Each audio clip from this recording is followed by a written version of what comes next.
ในโลกออนไลน์โดยเราสิได้ยินหลายๆคนแบบมักเว้าว่าอัน running for mental health หรือว่าอืมแล่นเพื่อสุขภาพจิตโดตัวย นี้นี่มันแม่นแท้บ่เราแล่นแล้วมันสามารถบรรเทาความเครียดได้แท้บ่รถแก้วคิดว่าแนวใดโดยสำหรับ mental health เนาะเดี๋ยวนี้กำลังเป็นกระแสบ่แม่บ่นบ่แม่นแต่แล่นแต่อันอื่นที่เว้าถึงเพราะว่าโดยโดยความที่สภาพเศรษฐกิจเฮาที่มันเข่งตึงมันเข่งฮ้อนแล้วมันแข่งขันกันเลยโดยสูงๆเนี่ย mental health เดี๋ยวนี้มันเป็นอิหยังที่แบบว่าค้นหาหัวข้อเพื่อพยายามเฮ็ดให้มันเฮ็ดหยังก็ได้แก้ไขจุดๆนี้เพราะว่าคนเฮามีความเครียดหลายมีความเครียดสูงมันอืมกดดัน อืมที่จริงกีฬาเนี่ยบ่เฉพาะแต่แล่นเด้อันกีฬาอื่นก็ช่วยในเรื่องของ mental health แต่ว่าเราสิมาเจาะลึกเฉพาะกีฬาแล่นที่ช่วยส่งผลกระทบด้านบวกให้กับ mental health ของแต่ละคนที่มาออกกำลังกายมาแล่นเนาะช่วยได้ก็คือทุกครั้งตัวอย่าง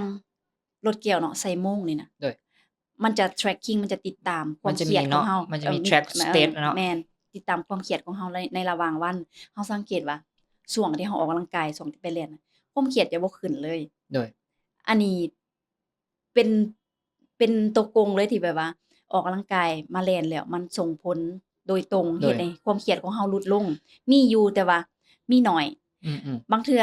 สังเกตเบิ่งก็ได้แต่ละคนไปแล่นเฮาเครียดมาแล้วเฮาเมื่อยสะสมมาแล้วจากโดยกะเฮ็ดเวียกหรือปัจจัยรอบข้างที่เฮาใช้ชีวิตระหว่างวันหลังจากไปแล่นมาแล้วสังเกตว่าเป็นคนใหม่แบบอันสมองปลอดโปร่งแม่ความเครียดที่เคยมีก่อนหน้านี้จะมาแล่นน่ะมันลดลงอืมๆๆแต่ว่ามันก็บ่ถึงขั้นว่าแล่นแล้วความเครียดที่เฮากังวลอยู่มันจะหายไปเลยหายไปเลยบ่เออแต่ว่ามันช่วยได้ตัวที่มันพิสูจน์ได้ก็คือโมงของเรานี่แหละมันค่อนข้างเป็นวิทยาศาโดยส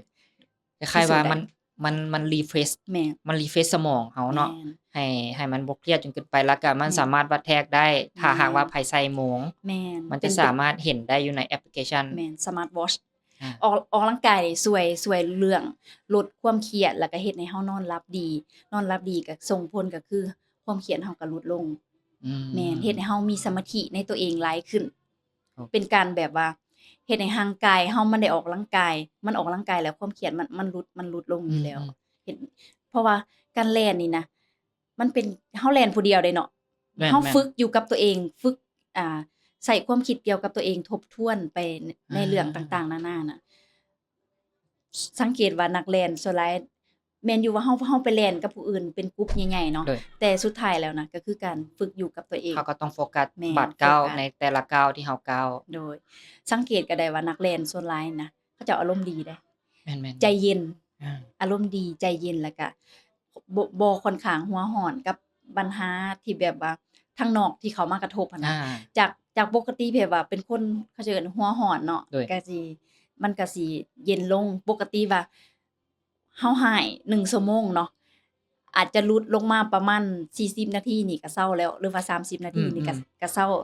าอยากอืหายแล้วมๆ มันสิเป็นประมาณนี้นะ คล้ายๆว่ามันก็บ่แม่นว่าตัดไปเลยแม่เนาะนแต่มันจะมันก็สิมีความอยากให้แต่มันแม่นสามารถควบคุมแม่ได้นดีขึ้นเฮ็ดให้เฮามี self control เนาะอืเฮ็ดให้มๆแม่นควบคุมตัวเองได้อาดีขึ้นกว่าปกติแล้วไปสังเกตก็ได้นักแล่นแต่ละคนหน้าซ้อตาใสหน้าซ้อตาใสมาจากหยังมาจากสุขภาพจิตที่ดีนี่แหละอืมคันเฮามีความทุกข์นะเขาจะเอิ้นหน้าอมทุกข์นะน่าเฮาอมทุกข์เบิ่งไกลๆเฮาก็ฮู้แล้วผู้อืนี้เรามมีความทุกข์เว้ยๆอืมมันแสดงออกมาจากแววตานะแม่แม่นน